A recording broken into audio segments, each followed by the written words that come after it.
Motional EMF की value Katni वो अपने को आ गई E इक्वल टू BLV, ठीक है।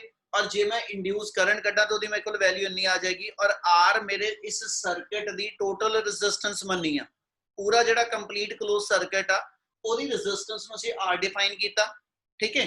ਤੇ इंड्यूस करंट ਜਿਹੜਾ फिर सर्किट च फ्लो करता ਪਿਆ ਉਹ E/R ਦੇ इक्वल आ जाएगा, यानी ਉਹਦੀ वैल्यू BLV/R ਦੇ बराबर आ जाए। क्या आ चीज क्लियर है साਰਿਆਂ ਨੂੰ? Yes sir. Yes sir.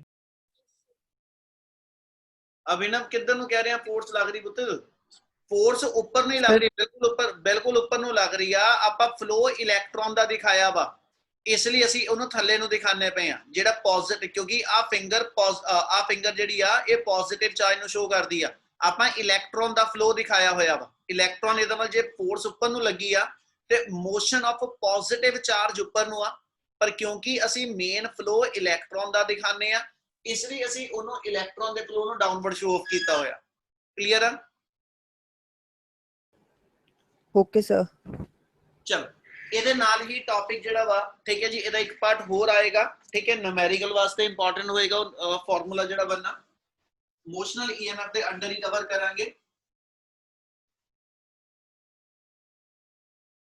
ਇਹਦੇ ਨਾਲ ਹੀ ਟੌਪਿਕ ਬਣਦਾ ਆਪਣੇ ਕੋਲ motional EMF induced, motional EMF induced, ठीक है, in a conducting rod,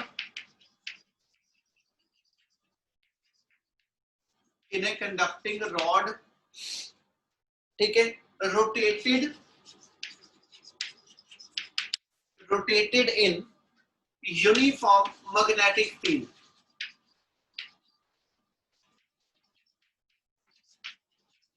एक बार टॉपिक का हेडिंग बोलना उन्हें समझ लियो। टॉपिक उन्हें बच्चे ये डिफाइन किया कि भी एज सच मोशनल ईएमएफ दी वैल्यू फेयर कढो, यानी जेडी ईएमएफ इंड्यूस हुंदी पई ओदी वैल्यू फेयर कैलकुलेट करो। कंडक्टिंग रॉड दे विच ही कढनी आ।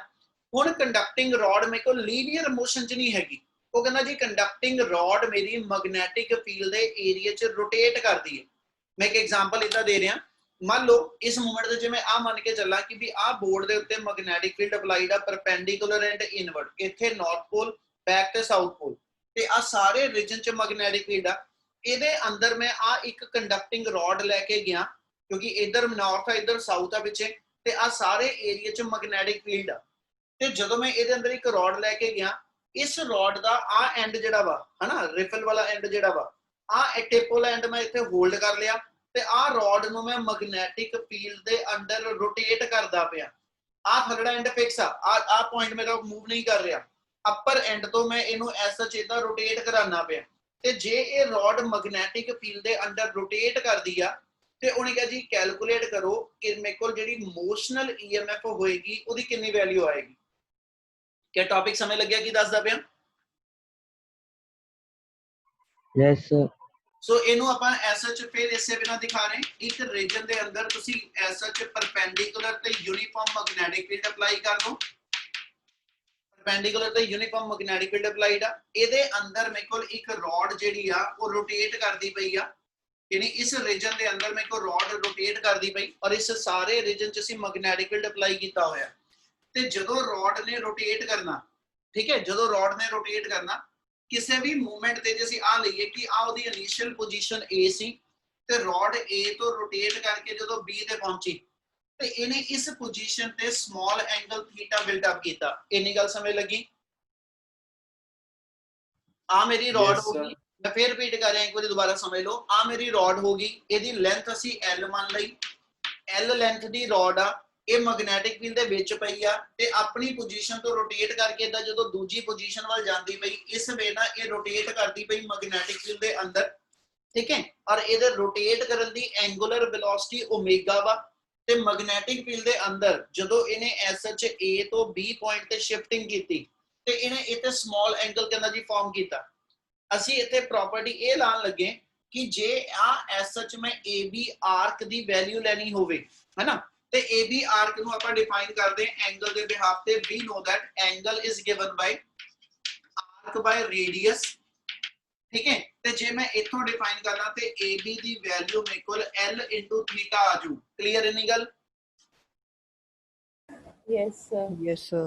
ਇਹਦਾ ਮਤਲਬ ਆ ਮੇਰੇ ਕੋਲ ਜਿਹੜੀ ਆਰਕ ਹੈਗੀ ਇਹਦੀ ਮੇਰੇ ਕੋਲ ਲੈਂਥ ਆ ਗਈ। ਹੁਣ ਇਸ ਸਮਾਲ ਐਂਗਲ ਦੇ ਅੰਦਰ ਸੈਕਿੰਡ ਅਸੀਂ ਪ੍ਰੋਪਰਟੀ ਕੀ ਲਾਣ ਲੱਗੇ, ਕਹਿੰਦਾ ਜੀ ਜੇ ਮੈਂ ਐਸ ਚ EMF ਇੰਡਿਊਸ ਕੱਢਣੀ ਆ, ਆਪਾਂ EMF ਇੰਡਿਊਸ ਦੇ ਫਾਰਮੂਲੇ ਤੇ ਚੱਲਦੇ।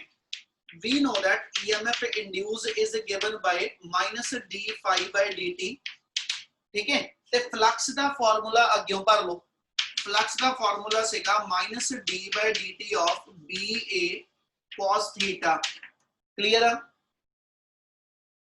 Yes, Yes, sir. sir. Yes. ਹੁਣ ਜੇ ਇਥੋਂ ਮੈਂ ਚੱਲਾਂ ਤੇ ਆ ਏਰੀਆ ਅਸੀਂ ਕਹਿੰਦੇ ਜੀ ਮੈਗਨੈਟਿਕ ਫੀਲਡ ਦੇ ਅੰਦਰ ਜੇ ਚੇਂਜ ਹੁੰਦਾ ਹੋਵੇ, ਹਨਾ। ਹੁਣ ਏਰੀਆ ਇਨਕਲੋਜ਼ਡ ਕਿਹੜਾ ਲੈ ਰਹੇ, ਜਿਹੜਾ ਆ AOB ਵਾਲਾ ਏਰੀਆ ਹੋਏਗਾ। ਇਸ ਵੇਲੇ ਇਹਨੇ ਇੰਨਾ ਏਰੀਆ ਮੈਗਨੈਟਿਕ ਫੀਲਡ ਦੇ ਅੰਦਰ ਇਨਕਲੋਜ਼ ਕੀਤਾ। ਜਦੋਂ ਮੇਰੀ ਰੋਡ A ਤੋਂ ਚੱਲ ਕੇ B ਤੋਂ ਚੱਲ ਕੇ C ਪੁਆਇੰਟ ਤੇ ਆਏਗੀ ਤੇ ਏਰੀਆ ਇਨਕਲੋਜ਼ਡ ਇਨਸਾਈਡ ਦਾ ਮੈਗਨੈਟਿਕ ਫੀਲਡ ਉਹ ਚੇਂਜ ਹੋ ਰਿਹਾ। ਉਹ ਕਹਿੰਦਾ ਫਿਰ ਕਿਸੇ ਵੀ ਮੂਵਮੈਂਟ ਤੇ ਏਰੀਆ ਇਨਕਲੋਜ਼ ਜੇ ਲੈਣਾ ਵਾ, ਅਸੀਂ ਉਹਨੂੰ ਕਿਹੜੇ ਵੇ ਨਾਲ ਡਿਫਾਈਨ ਕਰ ਦਈਏ। ਉਹਦੇ ਲਈ ਆਪਾਂ ਇੱਥੇ ਅਜ਼ੰਪਸ਼ਨ ਕੀ ਲਗਾਉਣ ਲੱਗੇ, if this arc is taken to be very smaller, ਜੇ ਇਹ ਆਰਕ ਮੇਰੀ ਬਹੁਤ ਛੋਟੀ ਹੋਵੇ, ਯਾਨੀ ਆ ਮੇਰੇ ਕੋਲ ਐਸ ਸੱਚ ਪੁਆਇੰਟ ਜਿਹੜਾ ਵਾ that is very much close to it, ਤੇ in that small part ਆ ਲਾਈਨ ਜਿਹੜੀ ਆਰਕ ਵਾਲੀ ਆ ਇਹ ਆਲਮੋਸਟ ਮੇਰੀ ਸਟ੍ਰੇਟ ਲਾਈਨ ਕੰਸੀਡਰ ਹੋ ਜੋ। Yes, sir. Yes, Yes, sir. sir. Yes, ਇਹ sir. ਸਟ੍ਰੇਟ ਲਾਈਨ ਕੰਸੀਡਰ ਹੁੰਦੀ ਤੇ ਆ ਆਪਣੇ ਆਪ ਚ ਇੱਕ ਰਾਈਟ ਐਂਗਲ ਟ੍ਰਾਇੰਗਲ ਬਣ ਜੋ।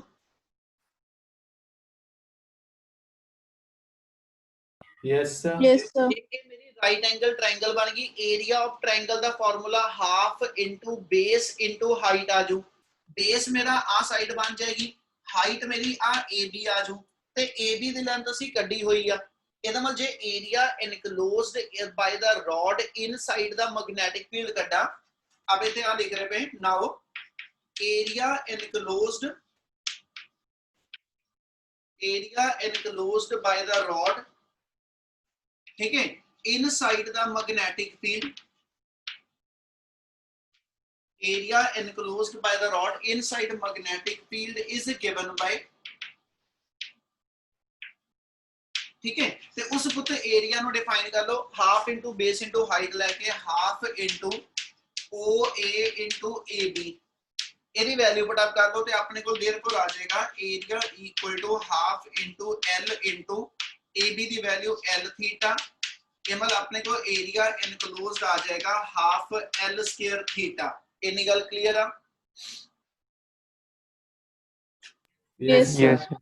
Yes, sir. ਦੂਜੀ ਗੱਲ ਹੁਣ ਇੱਥੇ ਆ ਰਿਹਾ, ਇੱਥੇ ਇੱਕ ਐਂਗਲ ਨੂੰ ਚੇਂਜ ਕਰ ਰਹੇ ਨੂੰ ਥੀਟਾ ਡੈਸ਼ ਲਿਖ ਲਓ, ਕਿਉਂਕਿ ਇੱਥੇ ਆਪਾਂ ਥੀਟਾ ਜਿਹੜਾ ਉਹ ਆ ਐਂਗਲ ਨੂੰ ਡਿਫਾਈਨ ਕਰਕੇ ਚੱਲ ਰਹੇ ਪਏ ਹੈ ਨਾ। ਹੁਣ ਜੇ ਇੱਥੇ ਚੱਲੀਏ ਤੇ ਥੀਟਾ ਡੈਸ਼ ਕੀ ਆ? It is the angle between magnetic field vector and area vector. ਜੇ ਹੁਣ ਮੈਂ ਆ ਕਹਾਂ ਕਿ ਆ ਰੋਡ ਜਦੋਂ ਮੇਰੀ ਇੱਥੇ ਰੋਟੇਟ ਕਰਦੀ ਪਈ, ਜਿਹੜਾ ਸਰਕੂਲਰ ਏਰੀਆ ਇਹਨੇ ਇਨਕਲੋਜ਼ ਕੀਤਾ ਤੇ ਜਿਹੜਾ ਮੈਗਨੈਟਿਕ ਫੀਲਡ ਤੁਸੀਂ ਇੱਥੇ ਅਪਲਾਈ ਕੀਤਾ, ਮੈਗਨੈਟਿਕ ਫੀਲਡ ਵੀ ਇਸ ਪਲੇਨ ਦੇ ਪਰਪੈਂਡੀਕੂਲਰ ਆ, ਤੇ ਜਿਹੜਾ ਸਰਕੂਲਰ ਕੁਆਇਲ ਦਾ ਏਰੀਆ ਵੈਕਟਰ ਹੋਏਗਾ ਉਹ ਵੀ ਗਿਵਨ ਏਰੀਆ ਦੇ ਪਰਪੈਂਡੀਕੂਲਰ ਆ। ਇਹਦਾ ਮਤਲਬ ਇਹਨਾਂ ਦੋਨਾਂ ਦੇ ਵਿੱਚ ਐਂਗਲ ਜੇ ਲੈ ਕੇ ਚੱਲਾਂ ਉਹ ਮੇਰੇ ਕੋਲ 0 ਡਿਗਰੀ ਜਾਂ 180 ਡਿਗਰੀ ਆ ਜਾਓ। Yes, Yes, sir. sir. Yes, sir. ਆ ਚੀਜ਼ ਤੁਹਾਡੇ ਇੰਨੀ ਗੱਲ ਸਮਝ ਲੱਗਦੀ ਪਈ? Sir, आ एंगल वाला रिपीट करियो। ताकि जे मेरी आ कॉइल आ, मैं अपने हाथ नाल कॉइल बनाना पिया ते एदा एरिया वेक्टर ड्रॉ करा ते आ जाऊगा जेड़ा इस प्लेन दे परपेंडिकुलर हुंदा ते आउटवर्ड हुंदा। मैग्नेटिक फील्ड इत्थे जेड़ा अप्लाई कीता वो परपेंडिकुलर ते इनवर्ड आ। एदा मतलब मेरे कोल आ दो वेक्टर बनदे पे, एक मेरे कोल जेड़ा आ पिछे नु जा रहा थंब वाला वेक्टर मैग्नेटिक फील्ड दा ते एरिया वेक्टर इधर नु आ गया। एदा मतलब ये दो एक दूजे दे ओपोजिट आ गए। Yes, sir. ਤੇ ਜੇ ਆਪੋਜ਼ਿਟ ਆ ਗਏ ਤੇ ਇਹ ਐਂਗਲ ਮੇਰਾ 180 ਡਿਗਰੀ ਕੰਸੀਡਰ ਹੋ ਜਾਊ। Yes, sir. ਪੁੱਤ ਇੱਥੇ ਮੈਨੂੰ ਰਿਸਪੌਂਡ ਕਰੋ, ਇਹ ਚੀਜ਼ਾਂ ਧਿਆਨ ਨਾਲ ਕਰਨ ਵਾਲੀਆਂ ਹੈਗੀਆਂ। ਜੇ ਸਮਝ ਲੱਗ ਰਹੀ ਗੱਲ ਤਾਂ ਬੋਲੋ, ਜੇ ਡਾਊਟ ਆ ਤੇ ਪੁੱਛੋ ਜ਼ਰੂਰ। ਇੰਨੀ ਗੱਲ ਐਂਗਲ ਦੀ ਸਮਝ ਆ ਰਹੀ ਆ? Yes, sir. Yes, sir. Yes, sir. Yes, sir. ਇਹ ਐਂਗਲ ਡਿਫਾਈਨ ਕਰਾਂ, ਇਹ ਮੇਰਾ 180 ਕਰਕੇ cos 180 -1 ਆ ਜਾਣਾ ਤੇ ਮਾਈਨਸ ਮਾਈਨਸ ਮੇਰੀ ਪਲੱਸ ਹੋ ਜਾਣੀ। ਇਹਦਾ ਮਤਲਬ ਜੇ ਨੂੰ ਮੈਂ ਇਦਾਂ ਲਿਖ ਲਵਾਂ ਇੱਥੇ -d/dt ਆਫ ठीक है जी, DA cos 180, ठीक है, ते अल्टीमेट आ -180 वाला माइनस ते एदा वाला माइनस एक ऐसे च कंबाइन कर लो ते मेरी टर्म इथे रहेगी जेडी वो टर्म आ जाएगी d/dt of b into a। क्या इन्नी गल समझ लगी? Yes, sir. Yes.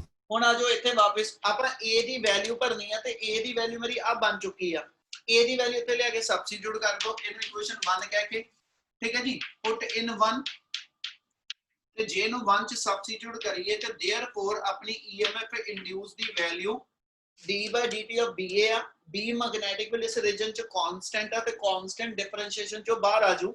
ਇਹ ਮਤਲਬ B ਮੇਰਾ ਬਾਹਰ ਆ ਗਿਆ, d/dt ਆਫ A ਤੇ A ਦੀ ਥਾਂ ਤੇ ਉਹਦੀ ਵੈਲਿਊ ਭਰ ਦਿਓ ਹਾਫ L ਸਕੁਅਰ ਥੀਟਾ।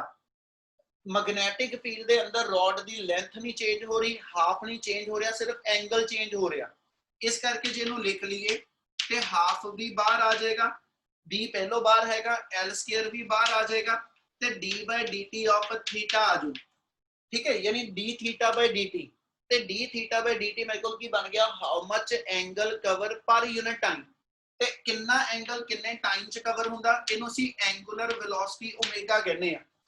ਇਹਦਾ ਮਤਲਬ ਜੇ ਮੈਂ d θ/dt ਦੀ ਵੈਲਿਊ ਭਰਨੀ ਆ ਤੇ ਆਪਾਂ ਇਸ ਸਥਾਨ ਤੇ ਆ ਕੇ ਆ ਵੇਰੀਏਬਲ ਯੂਜ਼ ਕਰਾਂਗੇ, but d θ/dt that is equal to omega called as the angular velocity।